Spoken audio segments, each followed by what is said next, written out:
Georgia Stull Heartland Quilt Works, and this is a tiny tip.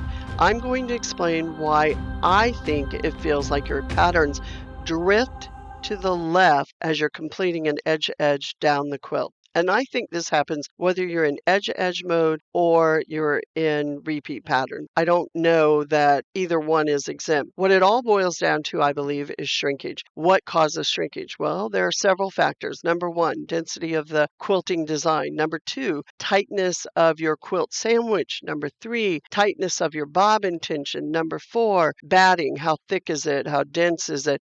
And even fabric, how dense it is. All of these things factor into how much shrinkage you're going to have. I posted a picture in a comment earlier this week in the Academy that showed how I load my quilts, how I base them on to sort of build in shrinkage at the top. And I find that it helps me not see such a difference as I go down. You can try it, see what you think. I'm doing this in standalone mode, but I believe I'm going to be able to show you what I'm talking about. I have a pattern here set up. This is beaded by Karen Farnsworth, and I want to demonstrate. Let's look at the width. It's 60.99. Let's look at the width. It's 60.99.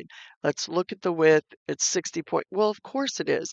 We set it up in edge form, one way or the other, and these patterns are all the exact same size. We want them to be. That's how edge is. But here's what I want to talk about. When you get done quilting, in this case, the second row, when you get done quilting, this may be where the pattern ends on the CAD screen, right here. But if you put the head right where you stop quilting, you're more likely going to see it slightly shifted to the left. I can't tell you how much. It depends on how much shrinkage you had. And I've already told you the factors that affect that. This is where the pattern ends on the CAD screen, but shrinkage means this is where the pattern actually ends on your quilt. So let's simulate that we're going to roll the quilt. I'm just going to grab all the patterns. Control A does that. And let's get some handles here. And I'm going to move it up. And we want to move the second row where it's just in our space. And remember, it's right here on this line.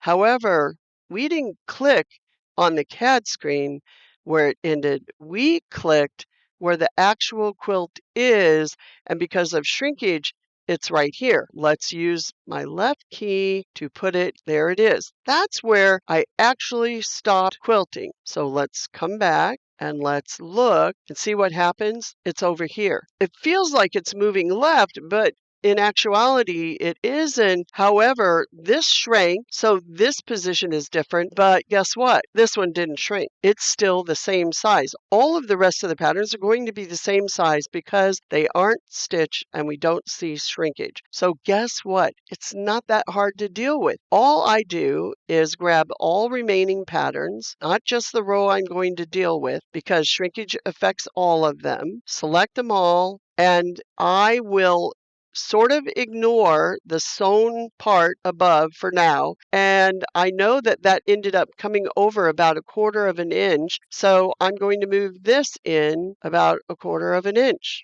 If you want to verify that everything's in the right place, you can place the head at various places and see if everything's going to be lined up. I trust it enough that I very rarely even do that anymore. And yes, now the pattern is not as wide. You can see it's 60.75 instead of 60.99. In actuality, these may still say 60.99 on the screen, but they quilted out at 60.75. So these patterns don't change on the screen. These patterns don't change unless you change them. The beauty of edge, whether you're in edge mode or you're in repeat patterns, is you have the ability to adjust them. And when you're adjusting them, even though it looks a little funky on the screen, understand that these patterns probably aren't exactly where they appear to be on the screen. Always verify with your crosshairs. I promise you, you will find that it's probably going to be perfect, and you will see that it will come in. And for me, I